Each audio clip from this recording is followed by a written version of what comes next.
নিঃস্ব অবস্থায় কি দোয়া করতে পারেন একজন মানুষ, এই দোয়াটা শিখে নেন, ইনশাআল্লাহ আপনার জীবনের সমস্ত সংকট কেটে যাবে ইনশাআল্লাহ। আমি নিজে ওই দোয়াটা বেশি বেশি করার চেষ্টা করি।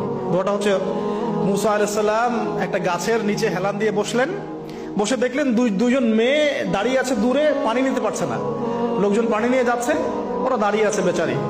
মুসা আলাইহিস সালাম গিয়ে বললেন, কি সমস্যা আপনাদের? এটা নিয়ে আপনারা আবার মেয়েদের সাথে কথা বলার চেষ্টা করেন, ঠিক আছে? তো মাহারাম গায়রা মাহারাম মেনে চলে। তারা বললেন যে আমাদের বাবা অনেক বৃদ্ধ মানুষ, আমরা পানি নিতে পারি না যতক্ষণ না আমাদের কম পানি নিয়ে চলে যায়। মুসা আলাইহিস সালাম একটু বললাম না, ফিজিক্যালি খুব স্ট্রং ছিলেন, থাকে না বডি বিল্ডার, সামনে গিয়ে কথা বলে সরো পানি দিতে দাও, তখন মানুষ একটু মূল্যায়ন করে না। তো মুসা আলাইহিস সালাম এভাবে পানি নিয়ে দিলেন এবং বাছুর দিকে পানি পান করালেন, করিয়ে গাছের নিচে এসে বসে আছেন।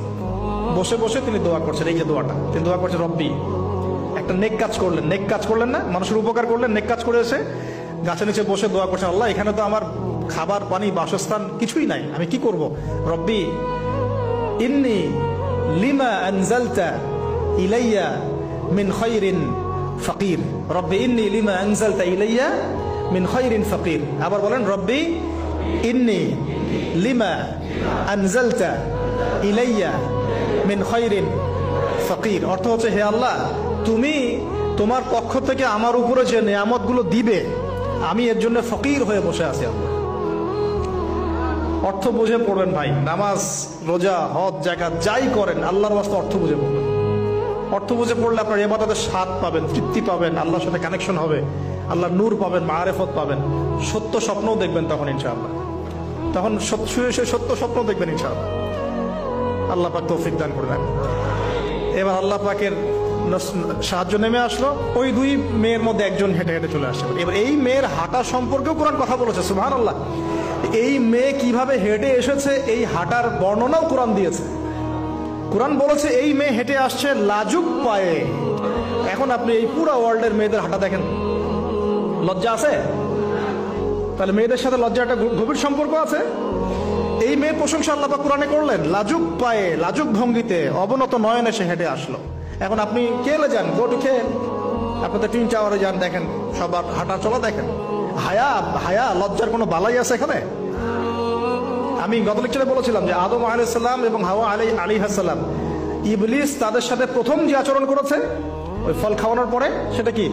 তাদের গা থেকে পোশাক খুলে পড়ে গেছে, মানে নগ্ন করে দিয়েছে আমাদের পিতামাতাকে, মহাবিশ্ব নগ্ন করে দিয়েছে কে? ইবলিস। তো এখন এই পৃথিবীতে আমরা যারা নগ্নতার চর্চা করছি, তার কার এজেন্ট আমরা বুঝতে বাকি আছে?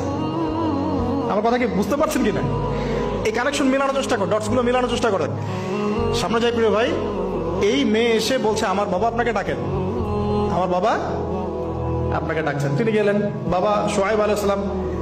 তখন এক বোন ইনডাইরেক্টলি বাবাকে বোঝাচ্ছে যে বিয়ে শাদী দিলে ভালো হয়। এক বোন বলছে যে আপনি তো তাকে পুরস্কৃত করতে চাচ্ছেন, তাহলে এইরকম কওয়িউন আমিন একজন মানুষকে সবচেয়ে ভালোভাবে পুরস্কৃত করা যায় তার যথাযোগ্য প্রতিদান দেওয়ার মধ্য দিয়ে। তো মেয়ের ইশারা বাবা বুঝেছেন, তিনি নিজের এক মেয়ের সাথে মুসা আলাইহিস সালাম বিয়ে দিলেন, সুবহানাল্লাহ। তবে শর্ত দিলেন, দেন মোহর কি? মোহর তো নাই। মোহর কি এবার? মোহর হচ্ছে 8 বছর তোমাকে আমার ফার্মে কাজ করতে হবে। এটা আগেকার একটা স্টাইল ছিল, সুন্নাহ। এটা এখন নাই যদিও, আগে এরকম ছিল যে দেনমোহর দেওয়ার জন্য এই একটা পদ্ধতি ছিল।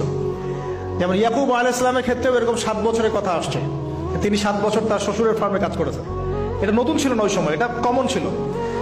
এখন যেমন আমাদের দেশে কমন 10 লাখ টাকা মোহর হবে, 10,000 টাকা দিব, বাকিটা সব বাকি, তাই না? তো এরকম আর কি কমন কিছু বিষয় থাকে আর কি। আস্তাগফিরুল্লাহ, মাফ করো। বলবে বাসুরাতে, বলবে আমাকে মাফ করে দাও। শুরুতেই নিজের গায়রথহীনতার পরিচয় দিল। আবার এদিকে শ্বশুরের কাছে মাশাআল্লাহ মোটা অঙ্কের ডোনেশন নিতে চান, যৌতুক। বিয়ে আমাদের ওখানে মাশাআল্লাহ মানে কেনা বেচা, মেয়ে বিক্রি করতেছে আর ছেলে কিনতেছে। এবার 8 বছর পূর্ণ করা হলো, তিনি আরো 2 বছর 10 বছর পূর্ণ করলেন। এই 10 বছরে মুসা আলাইহিস সালাম নববী পরিবেশ পেলেন, অভিভাবক পেলেন, স্ত্রী পেলেন, প্রেমময়ী সন্তান ইত্যাদি সবকিছু। এবার আল্লাহ রাব্বুল আলামিন তাকে মিশরের দিকে যাওয়ার যে সময়টা এখন হয়ে গেছে, 10 বছর হয়েছে, মিশরে যেতে হবে। যাওয়ার পথে স্ত্রীর প্রসব বেদনা উঠেছে। তখন মুসা আলাইহিস সালাম আগুন খুঁজছেন। আগুন কি খুঁজছেন ভাই? আগুন খুঁজতে তুর পাহাড়ের ওখানে গিয়ে দেখছেন যে আগুন গাছে জ্বলছে, সবুজ পাতার উপরে আগুন, তিনি অবাক। এই সময় আওয়াজ আসলো, বিসমিল্লাহির রহমানির রহিম, ইন্নী আনা রাব্বুক ফাখলা'না আলাইক ইন্নাকা বিল ওয়াদিল মুকদ্দাস তুয়া। মুসা, ইন্নানি আনা আল্লাহ লা ইলাহা ইল্লা আনা ফা'বুদনি ওয়া আকিমিস সালাতা লিযিকরি। মানে এখানে অনেকগুলো কথা আছে, সূরা তাহার মধ্যে আছে। আওয়াজ চতুর্দিক থেকে ভেসে আসলো, মহান আল্লাহ রব্বুল আলামিন তার শান অনুযায়ী, তার ইজ্জত অনুযায়ী তিনি যেভাবে কথা বলেন সেভাবে মুসা আলাইহিস সালামের সাথে কথা বললেন। আল্লাহু আকবার। বললেন, ইয়া মুসা, হে মুসা, ইন্নানি আনা আল্লাহ, নিশ্চয় আমি আল্লাহ, লা ইলাহা ইল্লা আনা, আমি ছাড়া কোনো ইলাহ নাই, ফা'বুদনি, তুমি আমার ইবাদত করো, ওয়া আকিমিস সালাতা লিযিকরি, আমার ইবাদতের জন্য সালাত কায়েম করো, আমার জিকিরের জন্য সালাত কায়েম করো, আমার স্মরণের জন্য সালাত কায়েম করো। ফাখলা'না আলাইক, তোমার জুতা খুলে ফেলো, ইন্নাকা বিল ওয়াদিল মুকদ্দাস তুয়া, তুমি তুয়া উপত্যকায় আছো, পবিত্র তুয়া উপত্যকায় আছো। আদব শেখানো হলো। এভাবে অনেক কথোপকথন হলো। নবী মুসা আলাইহিস সালাম ভয় পেয়ে গেলেন এবং আল্লাহ পাক আরো কথা বললেন, ওয়ামা তিলকা বিয়ামিনিকা ইয়া মুসা, তোমার ডান হাতে এটা কি? মুসা আলাইহিস সালাম বলছেন, ক্বালা হিয়া আসায়া আতাওয়াক্কাউ আলাইহা ওয়া আহুশু বিহা আলা গনামি ওয়া লিয়া ফিহা মাআরিব উখরা, এটা তো আমার লাঠি, এটা দিয়ে আমি ডালপালা পারি, আমার ওই যে গবাদি পশু চড়াই। আল্লাহ পাক বলছেন যে এটা ছুঁড়ে মারো, আলকিহা ইয়া মুসা, এটা ছুঁড়ে মারো। ফালকাহা, তিনি ছুঁড়ে মারলেন, ফাইদা হিয়া হাইয়াতুন তাসা, এবং এটা ছোটাছুটি শুরু করলো, বড় একটা সাপ হয়ে গেল। সুবহানাল্লাহ। এগুলো কোনো গাল গল্প নয়, এগুলো আল্লাহ রাব্বুল আলামিনের মুজিজা, মুজিজাতুল কুবরা, এটা বড় মুজিজা। তিনি পিছনের দিকে দৌড়ানো শুরু করলেন সাপ দেখে, খাইফা ইয়াতারাক্কাব, মানে ভয়ে দৌড়ানো শুরু করলেন। আল্লাহ পাক বলছেন, লা ইয়াখাফু লাদাইনাল মুরসালিন, আমার কাছে রাসূলগণ ভয় পায় না, তুমি ভয় পেও না, তুমি ওটাকে ধরো পিছন থেকে, সেটা আবার লাঠি হয়ে যাবে। পিছন থেকে হাত দেয়া হলো, লাঠি হয়ে গেল। সুবহানাল্লাহ।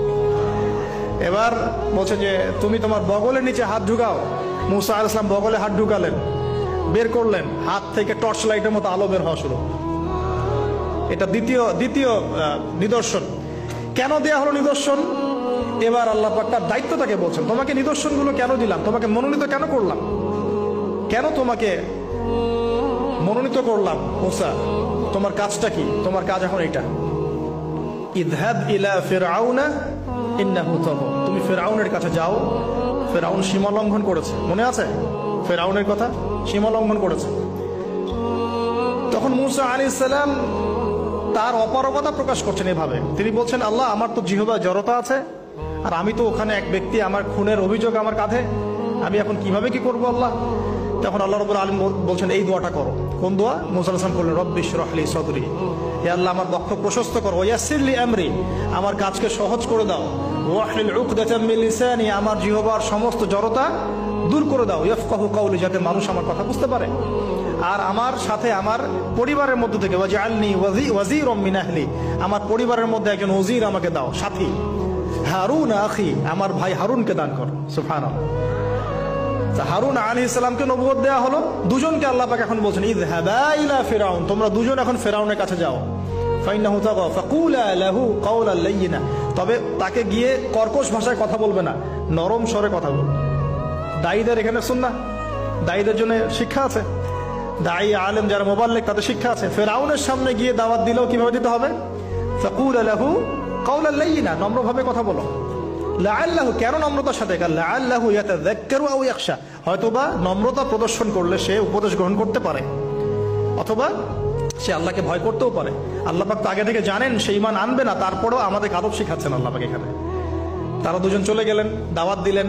ফিরআউন মশকরা করছে, ওয়ামা রাব্বুকুমা ইয়া মুসা, তোমাদের দুজনের রব আবার কে?